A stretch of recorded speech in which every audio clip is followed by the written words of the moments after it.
You've had a complaint about your cleaner's standards. How are we going to resolve it? Let's go. So you've had an email or you've had a telephone call from one of your clients saying they are not happy with Betty's clean. They're saying that Betty's clean was substandard or Betty missed certain things that were in the client's requirements.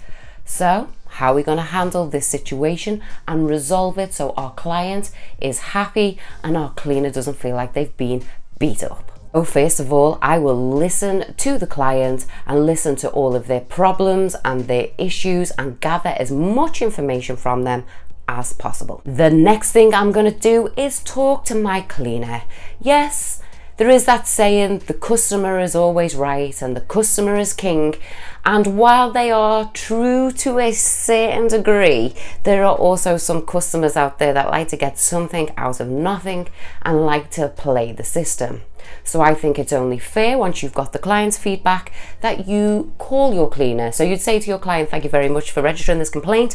I will come back to you once I've looked into the situation. Then give your cleaner a call, and I would be saying to the cleaner, did the job change? If the client has added on a million can you justs, or if you get 5 minutes can you, to that list, then the amount of tasks has grown and the time has stayed the same. Could it be that poor Betty is running around the house like a fool trying to get everything done when there is no possible way that the time allows for all of the requirements to be done and done exactly to standard? Have the timings on the clean changed? Has somebody shortened the clean? Has the client shortened the clean? Have the tasks not changed if the clean time was changed? Logic tells you you can't get everything done in less time. Are there any other details I need to know? Is the cleaner having a bad time in their personal life? Is there things happening at home that is affecting their mental state and affecting their work? Is there something I can do to alleviate that problem for the cleaner so that they can have a better standard of work and so that I'm not riding their back in addition to all of the things that are going on in their personal life? Once you've determined whether it's a clean problem, a task problem, a timings problem, a cleaner problem, you can then go on to the next steps, which is to go back and inform your client and to put a plan in place to nip the bad cleaning standards in the bud as quickly as possible.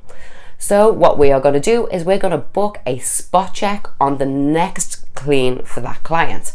We are going to tell the client, hey Mr. Client, we're going to turn up and do a spot check and we'll give you feedback after that.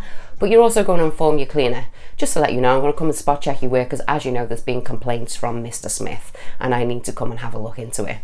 I would then book in a second spot check, but this time unannounced. So don't necessarily turn up at the end of the clean, turn up at any time during the clean and turn up randomly. This will help you to be able to see, first of all, if the cleaner is cleaning in the proper fashion. So for example, cleaner should be cleaning from the top of the house down to the bottom, or in a bungalow from the back of the house to the front of the house. If you turn up at like the beginning or midway through the clean and the cleaner is in a weird area of the house, you know that the cleaner is not cleaning in the most efficient standard, and that could possibly be why they're missing certain things on the clean, and it will help you address that. It will also give the cleaner a feel of, yeah, Kelly could arrive anytime during a clean, which is exactly what I want. I don't want to put the fear of God up into people, but people should do their job as if they're about to be spot checked or as if a manager is about to arrive at any time. It should always be a good clean every time to consistent standards. I would give a little tinkle to all of the other clients that particular cleaner serves. Just give them a quick call to say, hi, everything okay with you clean? How are you getting on with Betty? Is there any feedback I can take from you?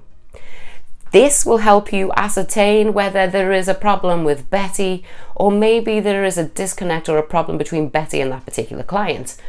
If I decide to do a retrain with the cleaner, I would get the cleaner to sign off and date in their record that yes, I have received this additional training and yes, I've understood it.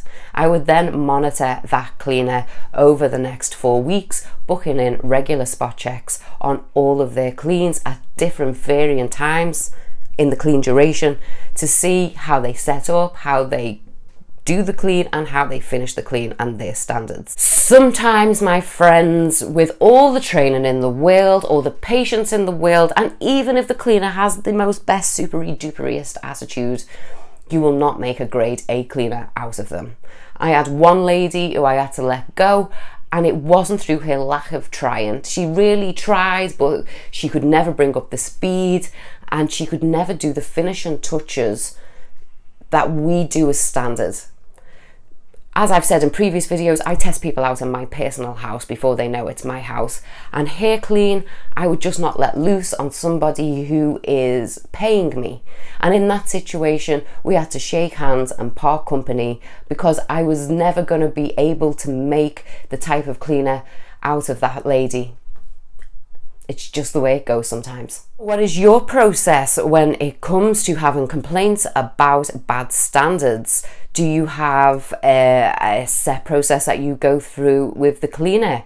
Do you even bring it up with the cleaner? Believe it or not, I have mentored people that will not tell the cleaner and they will go and correct the work themselves. Which, that's a big No. If you want to see the playlist that is all things cleaning business employees, you can catch that here. If you want to have a look at how to do a domestic walkthrough that we did recently, you can catch that video here. And to subscribe to the channel, which you definitely should, and also give us a thumbs up while you're down there, hit this little circle right here. I'm going to be back here next Wednesday when we're going to be talking about naughty cleaners who cut time.